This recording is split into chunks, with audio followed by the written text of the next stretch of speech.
You are not manifesting because you are too spiritual. I'm going to share my story in just a sec on how I became too spiritual and I couldn't see results with the law of attraction, and how you can begin shifting into a certain frequency, what I like to call the God frequency, so that you can tap into a life beyond duality, a life beyond polarity. Now, I've been lucky enough to be able to travel all over the world to help many people manifest 4, 5, 6, all the way up to the 7-figure level, being able to find their soulmate, their twin flame, and much, much more. I just wanted to thank Guillermo so much and Gavin from Wake Up Fulfilled. The results that I have reaped and the just immediate relief that I felt from our sessions together, and how transformed my life has been from the work that we were able to do together. And I have a 6-month process that I take people through in my Awaken program, and you can find a link in the description so you can do the same too. So you're probably wondering, how can you be too spiritual? Thought spirituality was good. Again, spirituality can be negative and positive. If you watch my other videos, you will know that there's polarity in everything in this world. So in spirituality can be good, it can be beneficial, but there's also consequences to spirituality too. For example, when you get hyper spiritual, you will begin disconnecting from certain people, you will become more and more lonely, and this is one of the consequences of being spiritual on your spiritual journey. As you're raising your vibration, you see the world differently, and so you don't resonate with certain friends and family members anymore like you did before. So spirituality is one end of the spectrum. So I meditate, I do energy healings. I also, on the other end of the spectrum, take action and move towards my business. And again, I'm going to be making a whole video about taking action, because for creative people, and when I say creative people, I mean right brain spiritual people, not logical brain, left brain people, you need to approach success differently. The template for success is different for people who are more right-brained thinking. Also, on top of that, especially if you're neurodivergent, you have ADHD, ADD, dyslexia, dyspraxia, high-functioning autistic, you need to approach success differently to how other people approach success. So again, comment below if you want me to put out that video. So we have spirituality on one side. On the other side, we have taking action, 3D. I'm going to make stuff happen in this world. Okay. So I've experienced both sides, both extremes, being hyper disciplined, hyper controlling myself, even sleeping 4 hours a night so that I can work more and see success. So a little backstory here. When I was around 18, 17 years old, I read the book Rich Dad, Poor Dad by Robert Kiyosaki. And in this book, he talks about how people who get employed don't make as much money as people who have their own business and start investing. And so he teaches people to step into the quadrant of investing or creating their own business. At the time, I didn't really have much qualifications. I knew of stories of people who would create a lot of success in business without being educated, right?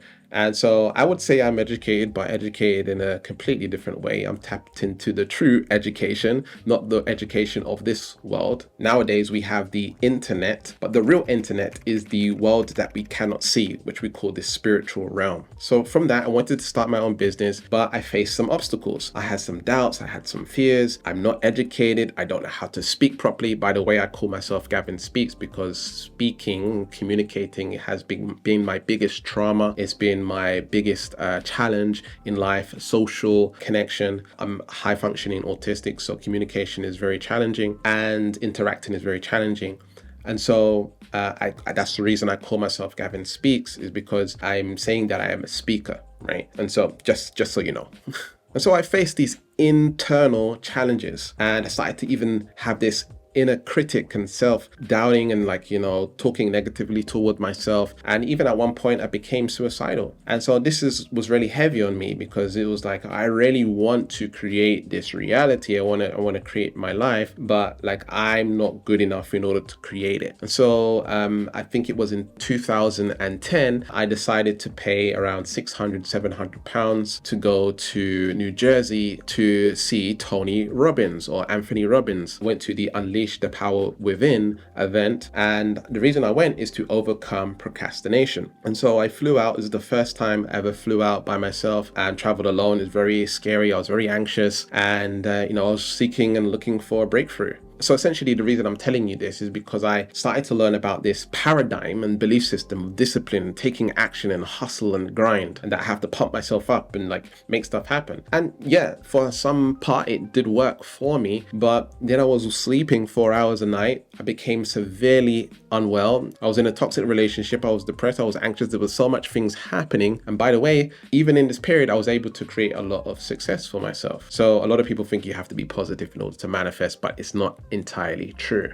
Now, life is constantly going to punch you in the face until you have a realization. And I know that sounds like an extreme example, but that's what life does. Or God, whatever name or label you want to put on it. The universe is going to reflect back to you which way you're going wrong. And until you hear the door knocking, until you listen to the punch in the face, you are going to consistently experiencing that until you heal that within yourself. And so I was very, very badly ill, which gave me time to step into my spirituality, right? And getting deep with that and becoming very disconnected is kind of the wrong word, but like not allowing the external world to dictate what I'm feeling within. And so I had a lot of time to rest and recover and listen. Even at one point, a year later in 2011, I went to Thailand, actually manifested going to Thailand for 6 months completely free, which was one of my biggest manifestations. And so during this period, I had a lot of time in Thailand to experience my spirituality. And,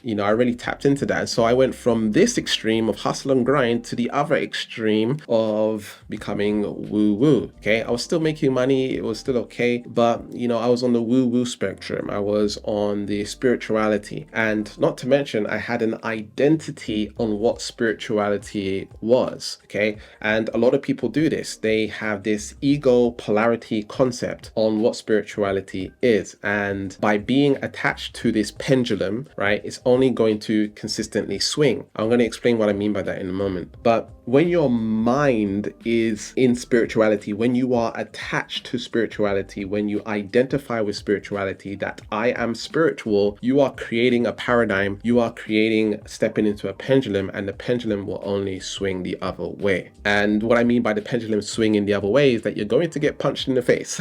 I know I'm using an extreme example here, but basically what I mean is you will lose your couch, right? If you become too spiritual, right? You will lose money if you become too spiritual, right? Not checking your bank account, thinking everything's going to be okay, la-di-da-di woo-woo, right? In spirituality, it's like, I need to be more spiritual. I need to be more spiritual. And that's going to help me manifest more and more and more because I'm becoming more spiritual. It's like I'm being rewarded for becoming more spiritual. And again, we're stuck in this narrative thinking that I need to have this state that I'm looking for, this magical, I'm free from the world. It's kind of true in a way, but we're seeking, and in the seeking and being attached to the seeking, we create polarity. Okay, we create being in the opposite. We move back into the matrix and we attach ourselves to a pendulum, and then we realize, I cannot act and behave this way, and we can swing the other way. So what I'm saying here is, if you are praying for a better life, or praying because I'm being a good person because I'm praying, or I'm a better person because I'm growing and I'm healing and I'm doing the work, and other people are not doing the work, and it's like this, again, ego narrative around what spirituality is. And now we are attached ourselves to it, and again, we think we're uniquely different because of spirituality. Not to mention, we feel the pain of the world. We become more empathic, more sensitive to things. We don't like that there's war in the world and this going on, and so that makes us feel even worse. And so there's benefits and consequences to becoming spiritual in this way. So what I want to share is how I was able to break out of all of this, because one might say, okay, you became too spiritual, and so you was before too hustle and grind, so you need to find the middle, which is not what I'm going to say. Okay, that is not the answer. Okay, because you are still in the pendulum by saying, okay, I'm going to be a little bit action orientated and a little bit spiritual, and I'm going to balance the both. This is not the direction that we want to go in. We want to transcend the matrix completely, that there is no spirituality and there is no taking action. None of this actually exists. It's a brain concept. It's an ego concept. It's the devil, it's the devil, right? And when I say the devil, I'm not saying something bad, by the way. The mind is our own suffering. Okay, the mind is the reason why we suffer, and we attach ourselves to the mind way too much. We're stuck in our thoughts and we're stuck in our emotions. The heart is heaven. The kingdom of heaven is within, right? And we want to learn how to balance the heart and the mind so we have coherence and manifest, co-create our reality with this synchronicity. In my Awaken program, that's one of the first things I teach, is to heal the heart and create coherence between the heart and the mind. So the key is to get rid of the concept of taking action, discipline, controlling myself. I have to go and take massive action to create the results that I want in my life, and get rid of this idea of manifestation and spirituality, and that I need to be in this energy and that makes me a good person, and yada yada yada yada, whatever that means, right? And then what we want to do is step back and see without seeing, right? What I mean by that, what I mean is become empty, become formless. Bruce Lee says, be water. When you pour water into a cup, it becomes the cup. Essentially, we want to get off all narratives, all stories, all labels completely, okay? Where you are the complete presence, you are complete observer, you are complete seeing that this is all fake illusion narratives. Nobody, even myself, can tell you what spirituality is. You can only find it for yourself. And again, I'm using the word spirituality as a label to describe it to you, but there is no such thing as spirituality. There's no such thing as taking action. The question that we want to ask ourselves is, if I am God, if I am oneness, do I need to buy crystals, right? Crystals need to be the tool, not the fix. Visualization, if you're going to do visualization, needs to be a tool, not the fix. When we implement these techniques and strategies, in a weird way, for some people, not everyone, we are implying that we are not a part of Source, we are not a part of God, or we are not God. And essentially, we get disconnected from our true self, not ego-based, I am this, right? It's more beyond seeing, awareness, presence, oneness, pure consciousness, samadhi, enlightenment, right?